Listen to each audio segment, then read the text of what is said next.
What's a young girl like you doing with Grandpa?" The words hit me like ice water as I looked up from my menu at O'Sullivan's restaurant in Denver, Colorado. 3 college students stood behind my husband Robert, blocking our booth with cocky grins plastered across their faces. My name is Janet Mitchell, and at 47, I've learned that appearances can be deceiving. Most people see a petite woman with soft features and assume I'm harmless. They're not entirely wrong. I prefer peace to conflict. But 15 years in special forces taught me that sometimes peace requires strength. Robert, only 2 years older than me at 49, looked up calmly from his salmon. His gray hair caught the restaurant's warm lighting, and I could see the slight tension in his shoulders that meant he was assessing the situation. Like me, he'd served in special forces, though he'd transitioned to private security consulting 5 years ago. "Does he even still work?" laughed the tallest one, a kid with bleached hair and a leather jacket that screamed fraternity. His name tag read Brad, probably from some campus job. I mean, seriously, what's the deal here? The second boy, shorter but stockier with multiple piercings, snickered. "Maybe she's his nurse or something. You know, helping Grandpa cut his food?"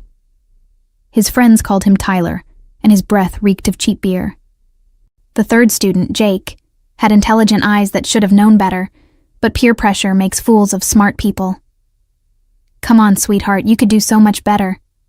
Why don't you ditch the old man and come party with us?" I felt that familiar calm settle over me, the same stillness that used to descend before missions in Afghanistan. My training kicked in automatically. Assess the threats, identify exits, protect the asset. In this case, the asset was our peaceful dinner and Robert's dignity.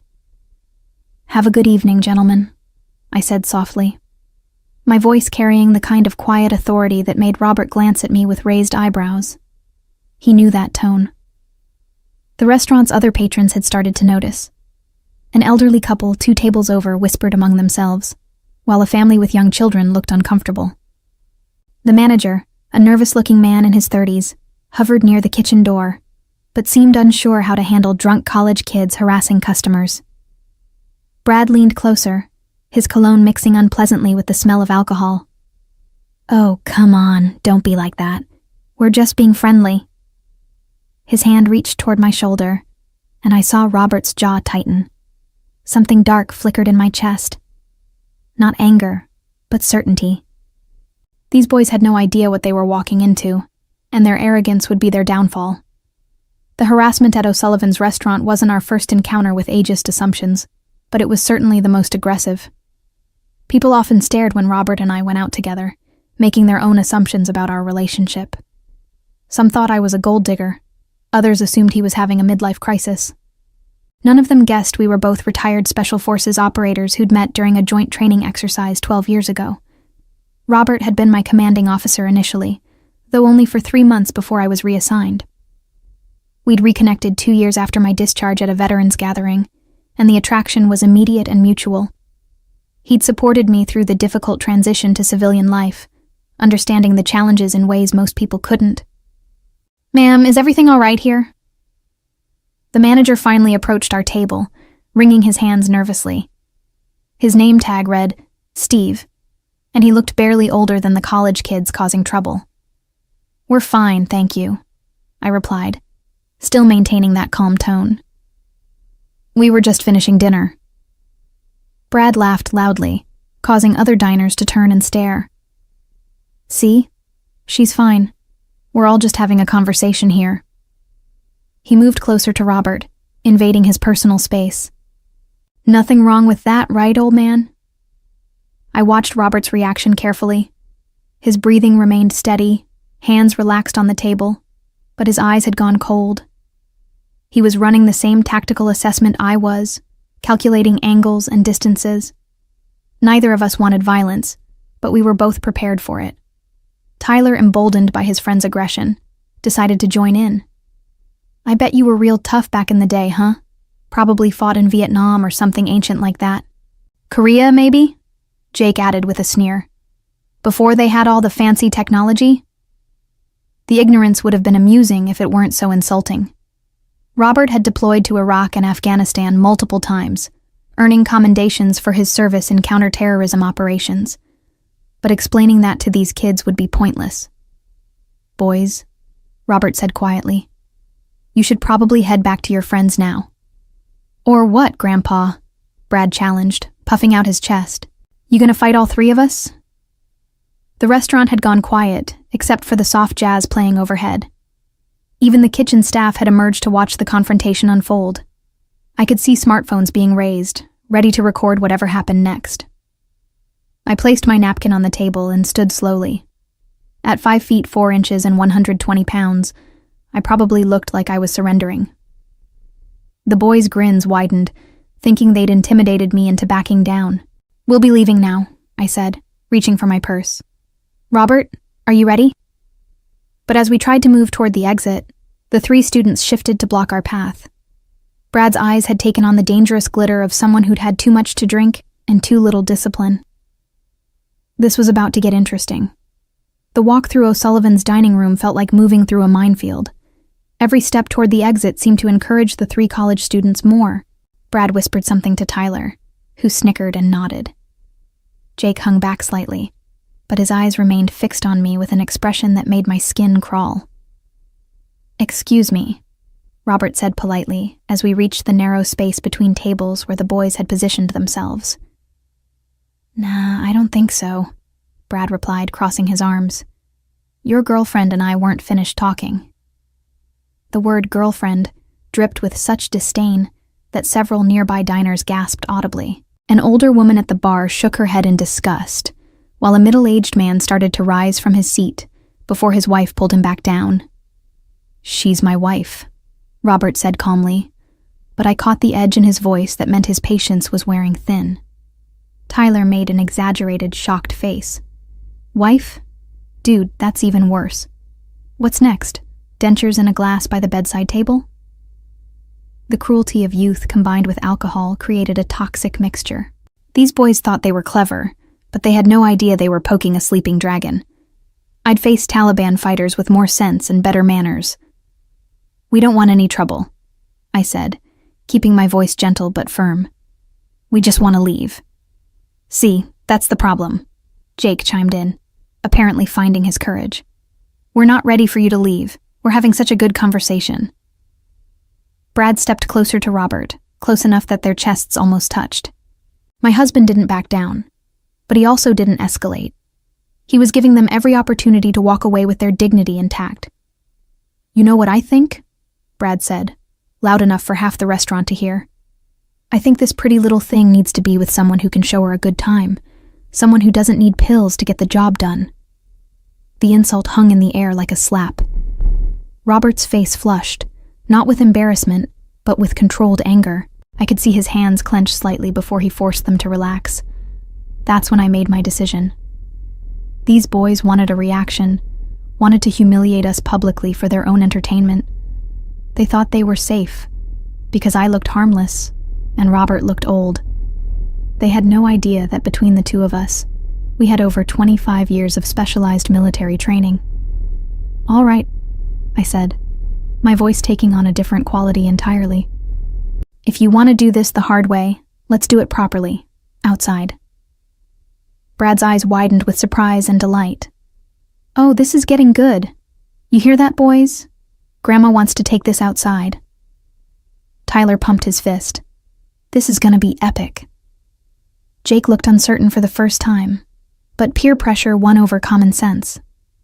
As we moved toward the exit, I caught Robert's eye and gave him the slightest nod. He understood immediately and returned it with a barely perceptible smile. They had no idea what was coming. The Denver evening air was crisp as we stepped into O'Sullivan's parking lot, the setting sun casting long shadows between the cars. The 3 college students followed us out with the swagger of young men who'd never faced real consequences for their actions. "This is perfect," Brad announced, looking around at the mostly empty lot. "No audience except the security cameras, and honestly, who's gonna believe this anyway?" Tyler was already pulling out his phone. "Dude, we have to record this. 3 college guys versus Grandpa and his sugar baby? This is gonna go viral." I shrugged off my light cardigan and folded it carefully, placing it on the hood of Robert's truck. The simple action revealed my toned arms and shoulders, evidence of years of physical training that I'd never stopped maintaining. The boys were too drunk and arrogant to notice the warning signs. "Last chance to walk away," Robert said quietly, positioning himself where he could watch all 3 students while staying out of my way. "No harm done, no hard feelings." "Oh, come on, old man," Jake called out, emboldened by his friend's laughter. "You really gonna let your wife fight your battles for you? That's embarrassing even by your standards." I took a deep breath, centering myself the way my instructors had taught me 15 years ago. The familiar calm descended, that special state of relaxed awareness where everything slowed down and every detail became crystal clear. "All right," I said, rolling my shoulders to loosen them. "Do you want me? Let's do it. One idiot at a time." The way I said it, with complete confidence and no trace of fear, finally penetrated Brad's alcohol-soaked consciousness. For the first time, uncertainty flickered across his features. "Wait, what?" Tyler stopped recording, confused by my sudden transformation from victim to aggressor. "You heard me," I continued, my voice taking on the command tone I'd used to brief missions. "You wanted to prove you're tough, guys. Here's your chance. But we do this properly, one at a time, no weapons, no gang tactics." Jake took a half step backward. "Look, maybe we got a little carried away. We don't actually want to hurt anybody." "Too late for that conversation," I replied, pulling my hair back into a ponytail. "You followed us out here, you've been threatening my husband, and you've made your intentions clear. So let's finish what you started." Brad, realizing his friends were wavering, felt the need to prove his leadership. "Fine, whatever. This is stupid anyway. I'll just put you down quick, and we can all get back to our lives." He was bigger than me, about 6 feet tall and probably 200 pounds of what he thought was intimidating muscle. But size meant nothing if you didn't know how to use it, and his stance told me everything I needed to know about his fighting experience. Absolutely none. "Robert," I called to my husband, "would you mind stepping back a bit? This might get messy." Robert nodded and moved toward the restaurant entrance, but I could see the slight smile playing at the corners of his mouth. He'd seen me spar during our military days, knew exactly what these boys were walking into. "You know what?" Tyler said, raising his phone again. "Maybe we should record this after all. When the cops show up, we'll have proof that she attacked us." "Good thinking," I agreed pleasantly. "Make sure you get my good side." The casual way I said it, like I was posing for family photos instead of preparing for a fight, sent a visible chill through all 3 of them. Jake actually took another step backward, his survival instincts finally kicking in despite the alcohol. But Brad was committed now, driven by pride and peer pressure into a situation his brain couldn't process. He started forward with the kind of telegraphed haymaker that wouldn't have landed on a scarecrow. 15 years of Special Forces training were about to meet 3 college boys who thought YouTube videos counted as martial arts education. This was going to be educational for everyone involved. Brad's wild swing came exactly where I expected it, a right hook aimed at my head with all his weight behind it. In the half-second it took him to throw the punch, I had already decided his fate. Step aside, redirect his momentum, and let physics do the rest. I moved left and slightly forward, catching his extended arm and using his own force to spin him around. Brad's eyes went wide with shock as he realized he was suddenly facing the wrong direction, his body twisted and off balance. "What the?" he started to say, just as I gave him a gentle push toward the large dumpster behind O'Sullivan's restaurant. The satisfying crash as Brad disappeared headfirst into the container, full of kitchen scraps and rotting food, echoed across the parking lot. His legs kicked frantically as he tried to extract himself from what smelled like a week's worth of spoiled seafood and vegetable trimmings. Tyler stood frozen, phone still recording, mouth hanging open in disbelief. How did you... Physics, I explained conversationally. Force equals mass times acceleration. Your friend provided both the mass and the acceleration. I just provided the direction. Jake had gone pale, but Tyler was still processing what he'd witnessed. "That was lucky, a fluke or whatever. Brad just slipped." "Would you like to test that theory?" I asked, turning to face him fully. Tyler was shorter than Brad, but stockier, with the kind of build that suggested he thought muscles alone made someone dangerous. He set his phone on the hood of a nearby car and flexed his shoulders, trying to intimidate me. "I do CrossFit," he announced, as if that explained something important. "That's nice," I replied. "I do combat." He charged with more technique than Brad had shown, keeping his guard up and aiming for a tackle rather than a wild punch. But technique learned in a gym was no match for training earned in life-or-death situations. As Tyler reached for me, I sidestepped and grabbed his belt, using his forward momentum to help him continue his journey toward the ground. But instead of just letting him fall, I guided his trajectory toward the decorative fountain that sat in the restaurant's outdoor seating area. The splash was tremendous. Tyler surfaced sputtering and thrashing, his tough guy persona dissolving along with his hair gel. The fountain wasn't deep, but it was cold, and the shock of the water seemed to sober him up immediately. "My phone," he wailed, suddenly realizing he'd dropped it during his impromptu swim. "My phone's gonna be ruined!"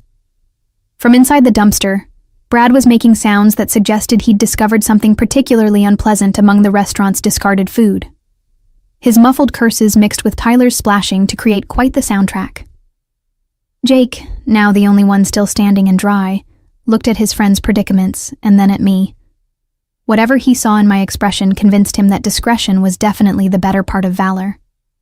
"I'm so sorry," he said, backing away with his hands raised. "We were drunk and stupid, and I'm really, really sorry. Please don't hurt me." Then he did something that surprised everyone, including himself. He started crying, not just tearing up, but full-blown sobbing as the alcohol, adrenaline, and embarrassment all hit him at once. "I want my mom," he whimpered, pulling out his phone with shaking hands. "I just want to go home." The entire confrontation had lasted less than 3 minutes. 2 college students were thoroughly defeated. The third was having an emotional breakdown. And I hadn't even broken a sweat. Robert approached, shaking his head with amazement. 15 years in special forces and you're still full of surprises." "I told them," I said, straightening my blouse, one idiot at a time. The aftermath was even more entertaining than the fight itself. Brad finally managed to extract himself from the dumpster, covered head to toe in what appeared to be marinara sauce, wilted lettuce, and something that might have once been fish. The smell that came with him was so overwhelming that even Tyler, still sitting waist-deep in fountain water, wrinkled his nose in disgust. "This is assault," Brad shouted, trying to wipe rotting vegetables from his face. "I'm calling the cops. I'm calling my lawyer. I'm calling everybody." "Excellent idea," I agreed, pulling my own phone from my purse. "Let's call them together. I'm sure they'll be very interested in the security footage of 3 men following a woman into a parking lot." Brad's face went even redder than it already was from the tomato sauce. "You attacked us." "Did I?" I looked around innocently. "Robert, did you see me attack anyone?" My husband, who had moved closer to get a better view of the entertainment, shook his head solemnly. "I saw 3 young men lose their balance and fall into various objects. Very clumsy." Tyler had managed to climb out of the fountain, but was now shivering uncontrollably, his clothes dripping and his phone clearly waterlogged. "This isn't over," he chattered through blue lips. "Oh, I think it is," I replied calmly. "Unless you'd like to explain to the police why you harassed a couple having dinner, followed them outside, and then somehow all ended up looking like you lost a fight with gravity." Jake was still on the phone with his mother, sobbing into the device while trying to explain his situation. "No, Mom. I don't know how it happened. One minute we were talking to this lady, and then Brad was in the garbage, and Tyler was in the fountain, and I think I might need therapy." The restaurant's back door opened, and Steve the manager emerged with 2 other staff members. They took in the scene. The garbage-covered Brad, the soaking wet Tyler, the crying Jake, and Robert and me standing there completely unharmed and unruffled. "Is everything all right out here?" Steve asked cautiously. "Everything's fine now," I replied pleasantly. "These gentlemen were just leaving." Brad tried one more time to salvage his dignity. This crazy woman attacked us. Look at me. Look at what she did. Steve glanced at the security camera mounted above the back door, then at me. Ma'am, did you put this young man in the dumpster? Not at all, I said honestly. I simply stepped out of the way when he tried to hit me. Momentum did the rest. One of the other employees, a cook still wearing his apron, was trying very hard not to laugh. That's going to be some interesting footage for the police to review. The police? Brad's voice cracked slightly. Oh yes, Steve nodded. We always turn over security footage when customers complain about being assaulted on our property. Standard procedure. Tyler and Jake exchanged worried glances. Even through their alcohol and embarrassment, they were beginning to understand that pressing charges would mean having their behavior examined by authorities, parents, and probably their university. You know what? Jake said quickly, ending his phone call. Maybe we should just forget this whole thing happened. Speak for yourself, Brad snarled, trying to scrape something unidentifiable off his shirt. I'm not letting this slide. Brad, shut up, Tyler hissed. Do you want to explain to Coach why we got arrested for harassment? Do you want this on our permanent records? The reality of consequences was finally penetrating their alcohol-clouded judgment. These weren't just random strangers they could intimidate without repercussions. This was real life, with real cameras and real police who would ask real questions about why 3 college men had cornered a middle-aged couple. The fight was over, but the humiliation was just beginning. The perfect ending to the evening came when Jake's mother arrived in a Honda Civic that had seen better days. She was a small, tired-looking woman in scrubs who took one look at her son's tear-streaked face and the general chaos of the parking lot and immediately understood that her boy had been up to no good. Jacob Michael Thompson, she said in the voice that mothers everywhere use when their children have disappointed them spectacularly. What on earth have you done? Jake tried to explain through his sniffles, but the story made no sense even to him. We were just talking to this lady, and then everything went crazy, and Brad fell in the garbage, and Tyler fell in the fountain, and she didn't even do anything, but somehow it's all our fault. His mother's gaze swept over the scene. Brad still picking lettuce out of his hair, Tyler shivering in his wet clothes, and me standing there looking like I'd just finished a pleasant evening stroll. Ma'am, she said, turning to me with obvious embarrassment. I am so sorry for whatever my son and his friends put you through. This is not how I raised him. I understand completely, I replied gently. Boys sometimes make poor choices when they're drinking. I'm sure he's learned from this experience. Jake nodded frantically. I have, Mom. I really, really have. Brad's ride arrived next. A lifted truck driven by someone who was clearly his father, judging by the identical scowl. The man took one look at his garbage-covered son and shook his head in disgust. Get in the back, he growled. You're not sitting on my seats like that. Tyler's pickup came last, driven by what appeared to be his older brother, who couldn't stop laughing at Tyler's soggy appearance. Dude, you smell like fountain water and shame, the brother chuckled. This is definitely going on social media. As the various vehicles pulled away with their humiliated cargo, Robert and I stood alone in the parking lot, watching the taillights disappear into the Denver night. The security camera above us continued its silent vigil, having recorded everything for posterity. Well, Robert said, putting his arm around my shoulders, that was more excitement than I expected from dinner. I tried to handle it peacefully, I replied, leaning into his warmth. They chose escalation. Steve approached us one final time, still looking somewhat stunned by what he'd witnessed. Ma'am, I have to ask, where did you learn to do that? 15-year Special Forces, I said simply. Turns out the training sticks with you. His eyes widened with new respect. I had no idea. Those boys had no idea what they were messing with. That's the point, Robert added with a smile. The best warriors are the ones who don't look like warriors. Your meals are on the house tonight, Steve said immediately.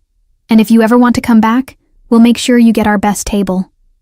As we walked to Robert's truck, I noticed my cardigan still folded neatly on the hood where I'd left it. I put it back on, transforming once again from tactical operator to suburban wife out for dinner. "You know," Robert said as he started the engine, "I was ready to step in if things got too serious." "I know," I replied, reaching over to squeeze his hand. But it felt good to handle it myself. The drive home was peaceful, a comfortable silence between us that spoke of years together and complete trust. The radio played soft country music, and the city lights of Denver twinkled around us like stars. When we arrived at our quiet suburban home, Robert pulled me close as we walked up the front steps. "Have I mentioned lately that I am incredibly proud to be your husband?" he murmured against my ear. "Show me," I whispered back. And he did. We spent a wonderful night together, celebrating not just our love, but the quiet strength that comes from knowing exactly who you are and what you're capable of when the situation demands it. The 3 college students found themselves dealing with consequences that extended far beyond their embarrassing defeats in O'Sullivan's parking lot. The security footage, as promised, was reviewed by police when Brad initially tried to file assault charges, but the video clearly showed him throwing the first punch while Janet acted purely in self-defense. When the footage inevitably leaked online, it went viral under hashtags like Instant Karma and Wrong Woman, turning the 3 into internet laughingstock, as thousands of people watched them being systematically outmaneuvered by a middle-aged woman without her ever throwing a punch. Their university's disciplinary committee took a dim view of students harassing civilians and potentially damaging the school's reputation, resulting in academic probation and mandatory sensitivity training. Their families were mortified, their friends mocked them relentlessly, and their dating lives became non-existent as word spread throughout the campus about their spectacular failure to intimidate a woman less than half their combined size. As I looked back on that evening, I realized that sometimes the most important lessons come not from seeking confrontation, but from being prepared when confrontation finds you, and knowing that true strength lies not in dominating others, but in protecting what matters most with precisely the right amount of force.